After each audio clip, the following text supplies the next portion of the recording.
Svaka tipična internet stranica se sastoji od tri stvari. To su struktura, dizajn i funkcionalnost.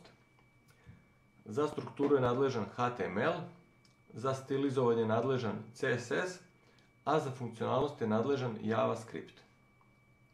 Naravno, mogu postojati i gole HTML stranice koje nemaju nikakav stil, nemaju nikakvu funkcionalnost, samo običan tekst i eventualno neka slika. Kao što vidite ovu ovdje stranicu, ona ima strukturu, ima ovo gore zaglavlje koje je crno.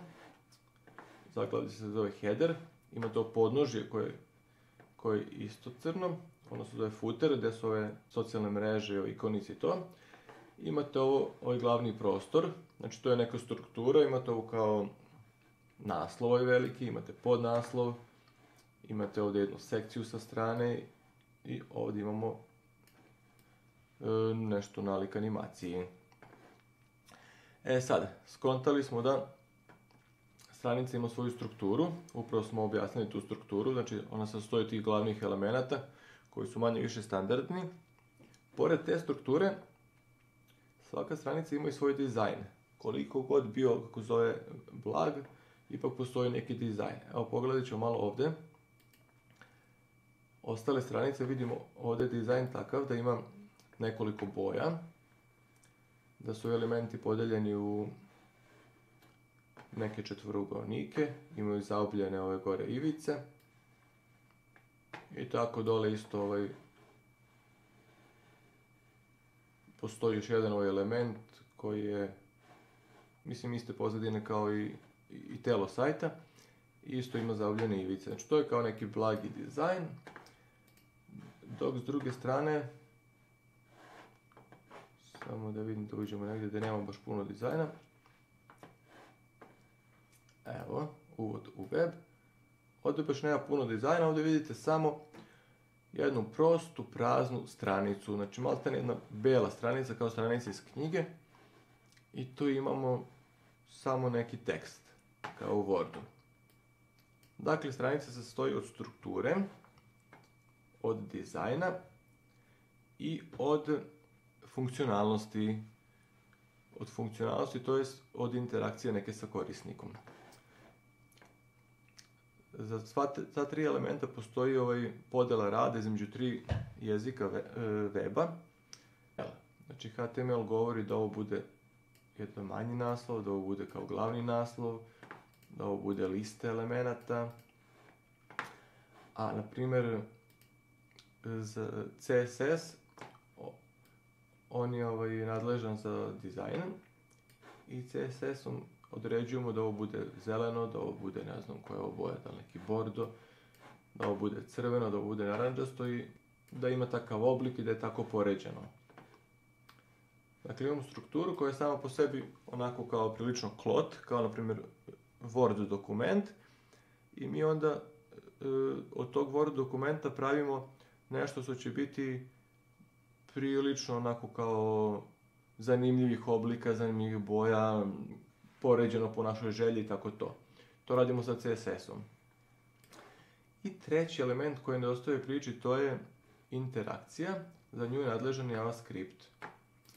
Sad, na ovom sajtu nema baš previše još uvijek interakcije, ali, na primjer, može vidjeti neke primjere gdje ih ima. Klasična upotreba JavaScripta, to su neki slajderi. Ovdje ćemo vidjeti neku vrstu slajdera. Nije baš klasičan slajder, nego malo drugačiji, ali dobar primjer kako JavaScript funkcioniše. Kao što vidite, ovdje već nema traga onoj našoj običnoj web stranici koja se sastoji samo od teksta, već ovdje imamo neku prilično drugačiju strukturu koja se sastoji od nekih slika koje se pomeraju. Ok, učitao nam se naš slajder. Sada ćemo da vidimo kako on radi. Ovdje imamo nekoliko fotki. Ne obraćajte pažnju što to nije baš nešto pretjerano dizajnirano, to je samo primjer funkcionalnosti. Slike su nasumično izabrane sa nekog sajta. Svaki put vuče druge nasumične slike. Dakle, ovdje kad pomerimo miša, ovo se malo raširi. Kada ovdje isto stavimo miša iznad, ovo se raširi i tako dalje. Kada kliknemo neku sliku, ona postane dominantna. Kada kliknemo drugu sliku, ona postaje dominantna i ostaje dominantna. Kada opet kliknemo nju, ona se vraća u svoju normalnu poziciju. Ovdje imamo kada kliknemo na ovu posljednju sliku, ona postaje dominantna, znači otvara se. Kada opet kliknemo na nju, ona se vraća u svoju normalnu poziciju. Sve ovo je jedno veoma napredno ponašanje na web stranicama koje se postiže uz pomoć JavaScript programiranja. Dakle, sada polako vidite koja je razlika između HTML-a, CSS-a i JavaScripta. Sa HTML-om imate običnu strukturu, kao na primjer u Word dokumentu, to je najviše što HTML može da vam ponudi, da imate naslove, podnaslove, tekst i sliku. Dalje, ako ubacite CSS, dobijate jednu već predivnu stranicu sa mnoštvom boja, slika, raznih oblika, ali ako želite da se tu nešto dešava, da korisnik može nešto da uradi i da zauzvrat dobije neko ponašanje, zato već morate programirati i to se postiže sa JavaScriptom. Da vidimo još neki primjer šta se može raditi. Ovdje imamo neku dečju bojanku koju sam pravio. Ona deluje poput klasičnog Paint programa koji imate u Windowsu. Ovako izaberemo neku četkicu i onda bojimo. Četkica može biti malo deblja, može biti druge boje i tako. Može da bude, ne znam, pa sad zelena, nacrtat ću neku kućicu. E sad koliko vidite, ovo već ne liči toliko na web stranicu koliko na jedan klasičan program sa našeg desktopa.